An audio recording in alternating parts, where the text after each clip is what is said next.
Hi guys, Sabrina from Campbell's Freedom Farm, and I'm pretty excited that we get to fill the KETER raised beds, and we're going to try our luck growing vegetables inside for the winter. So this will be really interesting if I get enough sun. Now remember, I'm going to grow a lot of herbs and a lot of lettuces and keto vegetables basically, because they can handle a lot of the shade. But the first thing we need to do is, I'm on hardwood floors. I have pine floors which scratch really easily. So thanks to a friend, I went to Harbor Freight and got moving sliders that could handle the weight. Remember, these are 42 inches longer, 42 inches long by 16 deep, which is a lot, and wide. So this has to have a lot of weight on it. So, and I have other solutions for that. So we're going to first put the moving sliders. The second thing is, this could be really expensive to fill because we want to have ultimately the potting soil on top. It helps with insects, but it really takes care of the plants. But again, that's a lot of weight. So my solution was perlite, but I'm going to show you how I set this up, and then we'll start planting. So you'll just see my hands, I guess. See you there.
It's finally time to get the vegetables. I had them in a wagon that I had been watering. They don't look as good, so I'll probably start a lot from seed, but it'll get us going. Now, when you're planting the vegetables in the bed and you have the two windows, you take the tallest ones like the kale or the Swiss chard, and you put them over here in the corner. That way it's not blocking the small lettuces or the bok choy or chow, whatever you call it. And the whole idea in this real estate, it's really important that they all get some sun. So that goes in first. Now, when you plant these, put them right above the soil. Why? Because at the end we need to top this off with sand. And you're probably wondering why I'm doing sand. The reason is it will really help with the insects. So you could get gnats and all that, and they'll go through, but they have a hard time coming back out. And so and their babies can't come through. So So I kind of put this in, and I put some of these so they hang, and that way you get to see it. So all the cruciferous vegetables, the lettuces, those all go in. Then the next one, we're gonna do the herbs, because I tried to plant them in between. So let me put this in, I'll show you the next. Okay, one of the things I'm going to put in here, and I'm not expecting it to produce, it might, are the cayenne peppers and the jalapenos. Remember, I dug a couple up, so I have some right here that I've just put it in a pot of water. I'm going to trim it so it bushes out, but I want to get a really bushy plant for in the spring, because then I'll dig it up and I'll put it in a bigger pot. So 2 of these will go right by the window because it needs the most. The next are going to be a variety of basils. Okay, I eat basil like people eat lettuce. It's crazy, but you know, I believe in the health benefits and I like the taste. Okay, this is holy basil. So I balance these.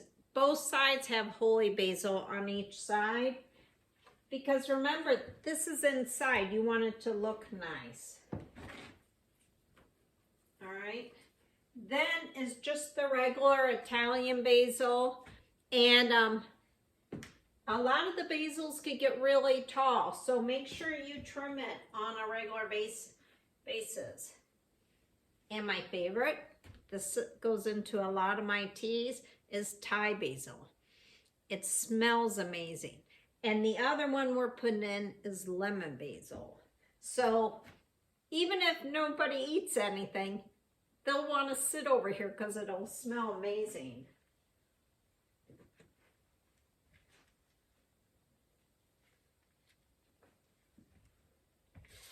Okay. Those are all in. Okay, now, something else I'm going to put in. I've been rooting sweet potatoes. Why I dug them up and got them going. So I'm going to put these. I don't expect to get sweet potatoes per se. I just want the foliage because I eat the foliage. So I'm going to put these in the middle so they cascade over.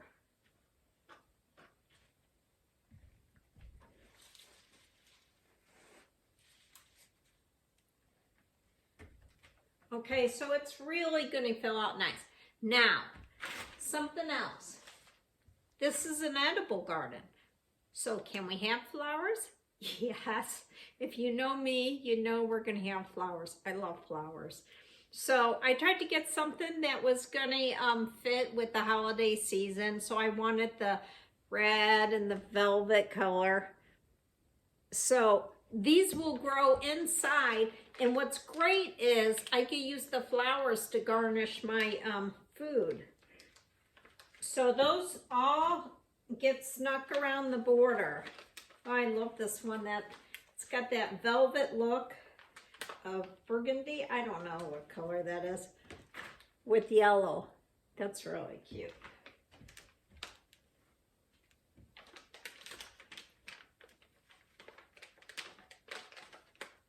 Okay.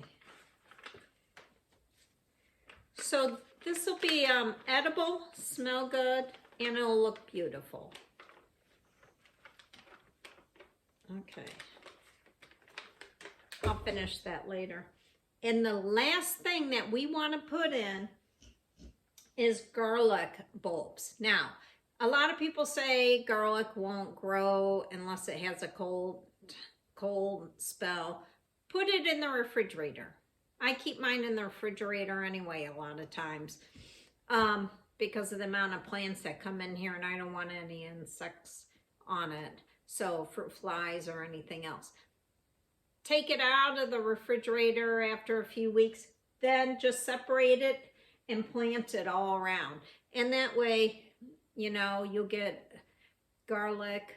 I don't know how long it'll take indoors. We'll find out. I mean, I grow it all the time, but I use the tops. And that's it. So I'll be really curious. I am going to start some thyme. I had thyme and I can't find it. And tarragon. I cook a lot with tarragon. I have one tarragon plant in a pot, but I want more. I cook a lot of French food. I love French food. And the last thing I want to talk about is, okay, when I put that soil in, you saw how I layered it. I just put garden soil on the bottom because it's so deep. And I wanted garden soil before I put the perlite. I didn't want the perlite to clog up the holes. Then I poured a cheaper soil blended in the U.S. And I got this from Dollar General. And it's organic. And it's peat free, which is kind of neat. So I put it in, nice soil, it's wonderful. And then I poured, and I paid extra for Nature's Care. And this one has the water conserve and root trends. I really wanted to try this one, and this was the most expensive. I spent an hour going through the soil, sifting it. There was tape in it. I don't know what this is. It looks like duct tape folded. All plastic. I mean, there was so much stuff. I was really disappointed. It was everything I could do not to go get something else. But then I had it all in there. So I just went through. I was really disappointed in that.